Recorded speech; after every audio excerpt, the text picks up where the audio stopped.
دنیا کے سامنے معافی مانگے گی, پھر دیکھی جائے گی کیا ہوتا ہے. پاسبلٹیز ملک میں دوبارہ الیکشن. جی کس کے پاس پیسہ دوسرے الیکشن کا؟ ہمارے پاس تو نہیں ہے. پی ٹی آئی والے تو ذرا خوار ٹائپ ہیں, تو جو مالدار لوگ ہیں وہ پھر ہمارے پیسے دے دیں, دوسرے الیکشن کروا دیں. ہاں ہمارے پاس کتنے ارب لگے ہیں. اور ابھی تو جو کہہ رہے ہیں, آج ایک ریسنٹ آرٹیکل آیا ہے کہ آپ کی جو ٹریلینز کے قرضے ہیں وہ ماشاءاللہ یہ جو پی ڈی ایم کی حکومت لے کے گئی ہے اور جیبیں بھر کے گئی ہے, وہ تو میری اور آپ کی جیب سے لے کے گئے ہیں. ہر ایک پاکستانی کے قرضے میں, آپ سب کے قرضے میں 25% اضافہ ہوا ہے. جو بچہ بھی پیدا نہیں ہوا وہ 25% اپنی زندگی کا سارا پیسہ قرضے دیتا رہے گا. تو الیکشن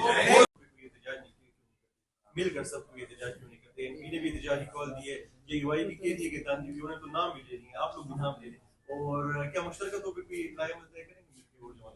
دیکھیں, پورا پاکستان پچھلے 2 سال سے ایک ہی مشترکہ گول میں تھا, پورا پی ڈی ایم, کہ عمران خان کو جیل میں پہنچانا ہے. وہاں تو پہنچا دیا.